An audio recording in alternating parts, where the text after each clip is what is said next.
There's been a particularly disturbing trend emerging from Trump's administration, and that is the blatant disregard of checks and balances and the separation of powers that exist within the United States. It's really embarrassing that our elected leaders are so fucking foolish in this regard because checks and balances is not a hard concept. You could teach this to a sixth grader. You could probably even teach this to a fourth grader, I would say. The three branches of government, the legislative, the executive, and the judicial, all have certain acts that they're allowed to do, right? The president signs executive orders. He can sign bills or veto bills before they become legislation. He has complete control of the military as the commander in chief. Congress controls the spending. They are the ones who introduce these bills that the president gets signed or that the president can sign or veto into law. And then you have the judicial system, which as it stands right now, and I'm talking about in totality, the judicial system is really the only body that is preventing a complete Republican takeover of the federal government. These judges serve a crucial role in our democracy. Sometimes they do behave insidiously, like the federal judge in Texas who struck down the overtime law that Joe Biden signed that would have afforded more overtime pay to like 8 million workers or something like that. But like now, Republican aligned judges, Reagan appointed judges, they're striking down Trump's freeze on federal spending. His attack on birthright citizenship got overruled twice because it is unconstitutional. They are doing they're doing their job, and I'm not really going to commend them for that, but it would be very easy for these judges to just fuck off and allow Donald Trump to do whatever he wants, but they're not doing that. Now, the Republicans are getting angry. They're becoming irritated with the judicial system because they are doing what they're supposed to do. J.D. Vance, in particular, law school graduate J.D. Vance, Yale Law School graduate J.D. Vance, took to Twitter a couple days ago and said that it's basically ridiculous that the judges are behaving in this manner. And behaving in this manner is doing what they're supposed to do by either deeming a law unconstitutional or not. This article is courtesy of the BBC, headlined Vance questions authority of U.S. judges to challenge Trump. U.S. Vice President J.D. Vance has suggested the power of U.S. judges is beginning to reach its limit as the White House responds to a flurry of lawsuits that aim to stall its agenda. I know the answer to this. This is rhetorical. Does J.D. Vance agree that it was an overstep for the Supreme Court to peel back Roe v. Wade? I'm sure he doesn't, because these guys do not have any they don't have any ideology, they don't have any convictions, they don't believe in anything cohesive and logical.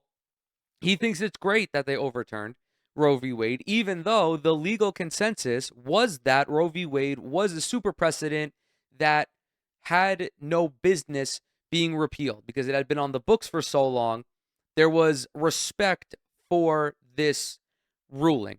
Quote, judges aren't allowed to control the executive's legitimate power. He said this on Twitter. Vance's remarks on Sunday came less than 24 hours after a judge blocked members of Trump's newly created advisory body, Doge, from accessing sensitive Treasury Department systems. The Trump administration, seeking to swiftly and dramatically reshape the federal government, is being challenged by legal hurdles, including more than 24 lawsuits. Some of these come from legal groups like the ACLU or the NAACP. Other times, the attorneys general will come together and wage lawsuits against the president. But there is no... They're not stepping out of line here. J.D. Vance is just bitching and moaning and crying that he and Donald Trump are not allowed to be dictators. The executive's legitimate power does not extend unilaterally. He's not an authoritarian leader, at least yet. If he tries to sign something into law, It is entirely within the judicial system's power to claim this law unconstitutional and strike it down. This was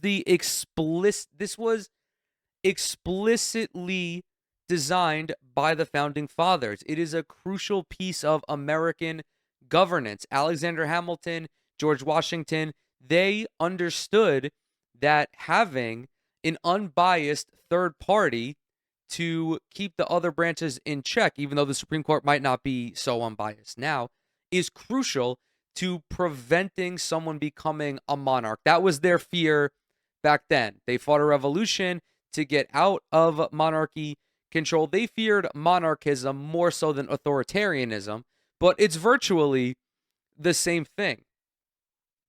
During his 3 weeks in office, Trump has signed dozens of executive orders, many of which are alleged by his Democratic opponents to have exceeded his constitutional authority, very much like birthright citizenship. That's not fucking going anywhere. I'm talking also about like abolishing certain government agencies, like the Department of Ed cannot be entirely abolished without an act of Congress. While Democratic politicians have been quick to denounce Trump moves, without control of Congress, their legislative options to curtail the president are limited. This much is true. The Democrats don't have much of a chance fighting through the legislative branch, especially in the Senate, because you're not going to find 6 Republicans that'll vote against Donald Trump. That is more likely to happen in the House, where the margin is much slimmer and you just overall have better representation of the people's wishes. Some, like Massachusetts Senator Elizabeth Warren, have attempted to marshal popular opposition to the Doge-led attempts to shutter entire government agencies. Quote, "In the building behind me, Elon Musk is seizing power from the American people," she said at a rally outside the Treasury Department in Washington, D.C. "We're here to fight back." I saw a tweet that reminded me of the coup attempt or the martial law attempt that was done in South Korea, and how the South Korean parliament members forced their way into parliament to vote in favor of repealing martial law. And we've seen numerous videos of Democratic lawmakers stuck outside these government agencies. Bro, just walk in. What the fuck are they going to do to stop you? Just go into this building and take it back. I don't understand why every member of the Democratic Party is such a fucking loser. They don't fight for anything. It's so frustrating being on the precipice of fascism, and 99% of Democratic leadership have resigned to putting up a meaningful fight. I understand you can go there and you can protest and you can give speeches and have rallies, but that's not action. You, as an elected representative, are less likely to be arrested for, I guess it would be trespassing, if that's even if it's even possible to levy charges against someone in this instance. Just go in there, dude. I don't what good is it that you're just standing outside this building waiting for Elon Musk and his coked out 23 and 25-year-olds? Warren is set to lead another rally on Monday, but the public outcry to Trump's measure has generally been muted compared to the early days of his first presidential term. This is very accurate. The media apparatus, the quote unquote, I won't say left-wing media apparatus because that would be disrespectful to all of the people that I follow who are doing legitimately good work. The liberal media apparatus has been absolutely dreadful, covering and resisting, and I fucking hate that word, this second Trump term. They have absolutely resigned to Donald Trump being a king, being an emperor. We saw Joe Scarborough and Mika Brzezinski went down to Mar-a-Lago to effectively glaze Trump, say that they're not going to levy legitimate criticism against him. CNN has become a centrist news network at this point. The New York Times is fucking dog shit. There's just no big media. There are no sizable media outlets in the United States actively fighting against the reign of terror that we are being subject to. I don't know if it's because they're worried they're worried about legal action. If that's the case, who fucking cares? Stand on business. Fight for something. This is a serious threat that we're going through right now. We are in a constitutional crisis where the fabric of our government is on the verge of being permanently altered, and the media is not treating it with that level of severity. It is only in federal courthouses that Trump's Democratic critics have had substantive success in derailing the Trump administration's efforts, at least for now. Cases filed by Democrats have prevented several of Trump's executive orders from going into effect, with federal judges issuing temporary blocks. Speaking to ABC on Sunday, Democratic Senator Chris Murphy suggested Trump's dramatic cost cutting, including for its main overseas agency, USAID, amounted to, quote, the most serious constitutional crisis the country has faced, certainly since Watergate. What we're going through right now is bigger than Watergate. We are looking at a Republican administration who wants to reshape the country in their own image, but for the worse. This isn't economic populist reform. This is an FDR style reform where the benefits would be tangible for the entirety of the American population. This Trump administration is explicitly working to serve the 1%, the mega wealthy, and corporations. They have no interest in doing anything that would benefit the people. And what makes it even scarier is that they are considering unconstitutional ways of enacting this legislation. Chris Murphy, for some reason, does not seem to share this level of concern. He's concerned about Watergate. Who gives a fuck about Watergate when the founding of this country, the very founding of this country, is attempting to be ripped up and rewritten? The founding fathers, and I disagree with them on certain things. I understand that they were not the greatest people. George Washington owning slaves, this, that, whatever. They at least had very, very astounding foresight when it came to drafting a legal basis for the governance of this country.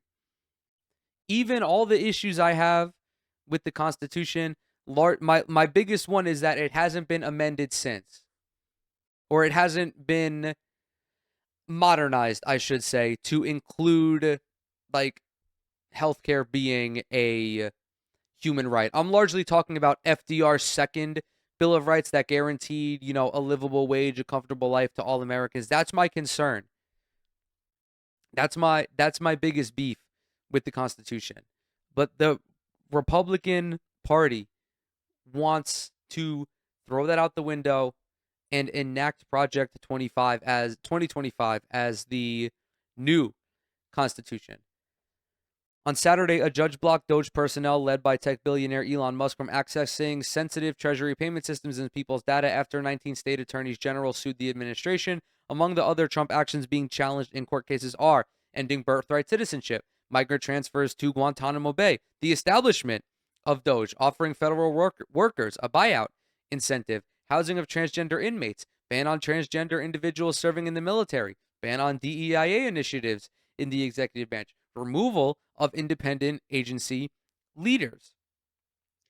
As Trump made his, I will say this as well. The executive branch of government is, at least in terms of what they're able to do unilaterally, is probably the weakest of the three branches. And again, this was designed purposefully. The founding fathers did not want a supreme leader. They did not want a monarch. Well, some of them did. Some of them didn't. Remember, they're, Republicans and Federalists, that whole thing. But the basis was that the president, the executive branch, cannot just run around willy-nilly doing whatever the fuck they want. Republicans don't want that anymore. There is a provision in Project 2025 called the Unitary Executive Theory, which allows the president, quote unquote, the president, which would allow Donald Trump or whoever his successor is to act as an authoritarian. As Trump made his way to New Orleans for the Super Bowl on Sunday, he told reporters the judge's ruling was a disgrace. Trump appointed Musk to lead Doge to slash what he describes as wasteful government spending. Musk himself called the ruling insane, asking, quote, how on earth are we supposed to stop fraud and waste of taxpayer money without looking at how money is spent? You know how money is spent, asshole. Congress drafts a budget. This happens every year. We teeter on government shutdown every December because these geriatric assholes cannot figure out what the fuck they want to allocate money for. We know how money is spending. We know that Pete Hegseth just took $50,000 worth of taxpayer money to get a fucking paint job in his house or in the Pentagon or wherever the fuck it was. It's not about wasteful spending. It's about spending that they don't agree with. Because if you wanted to look at wasteful spending, why would you not target the Pentagon? The Pentagon that has failed 7 audits in a row. The same Pentagon that can't account for nearly 2/3 of its money. It's a fucking black hole, the Pentagon is.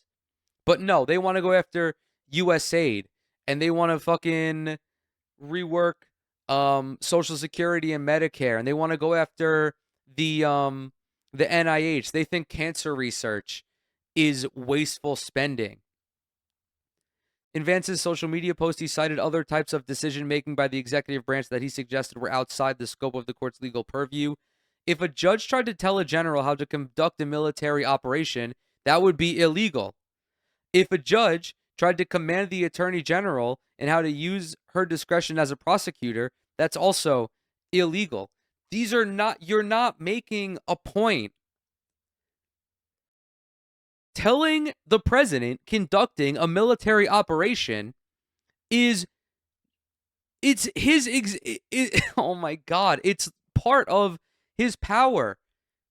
But also, by the way, JD Vance, I think you may have forgotten this, the president isn't allowed to conduct military operations unless Congress issues a declaration of war. Did you forget about that? No, because imperialism and military destruction is uniparty, and no one gives a fuck about that. Congress didn't draft a declaration of war when Donald Trump was bombing Somalia in his first term, right? There were no declarations of war when every president since George fucking Bush has done drone strikes. You're missing the point, and he's being intentionally ignorant about the point, because JD Vance is a fucking idiot, but I know that he is smart enough to understand what he's doing here. The conservatives in government live in their own reality. They do not see the world how it actually is.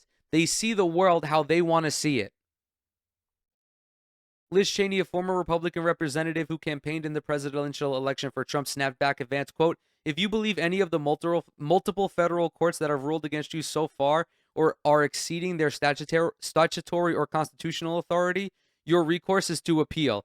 Also, left-wing, right-wing, left-wing, me insinuating the existence of a left-wing court.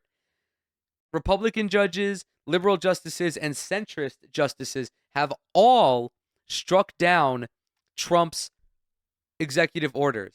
Birthright citizenship, I think I mentioned this in the beginning, was first overturned or first struck down or paused, whatever fucking verbiage it is, by a Reagan-era judge. A Reagan-appointed judge struck that down.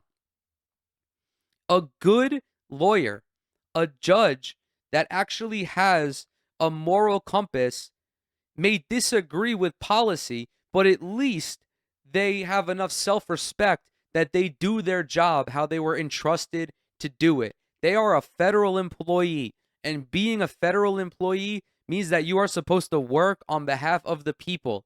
If you see a law that is unconstitutional and would inherently backfire and hurt Americans, you are supposed to overturn it. Of course, there are judges that don't always abide by that. Sure, everyone has their own biases, but that's a quack judge.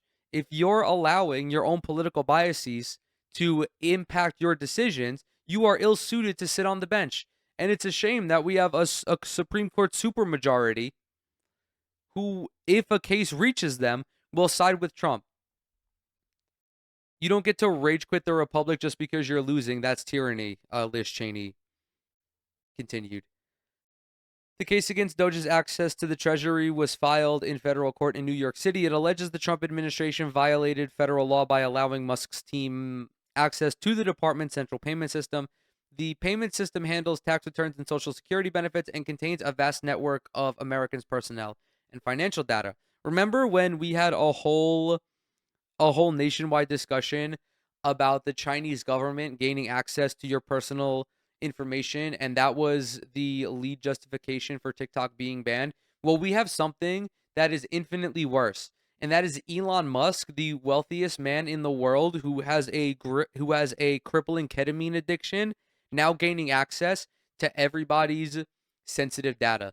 But of course, none of these ghouls in Congress give a shit about that, because if they did care about personal data, they wouldn't have, or if they didn't, if they gave a fuck about the invasion of privacy that the federal government does, they would not renew the Patriot Act every year. And Edward Snowden would not have been exiled to Russia for exposing the NSA's spy ring. A hearing for the case has been set to Friday, and a decision by lower court judges that cuts against the White House is sure to be appealed by Trump's DOJ lawyers. However, while these cases will take time to wind through the federal judicial system, they may ultimately be reviewed by the Supreme Court. The U.S. High Court is currently controlled by conservatives, with 3 of the 9 justices appointed by Trump. These conservatives may be open to giving the president and his allies broad new powers over federal spending. I entirely believe that. I think that the Supreme Court is full of fucking demons who will explicitly rule along party lines. Brett Kavanaugh and Amy Coney Barrett committed perjury when they had their hearings to be justices. They both said Roe v. Wade was the law of the land. And then what did they do? They voted to repeal it.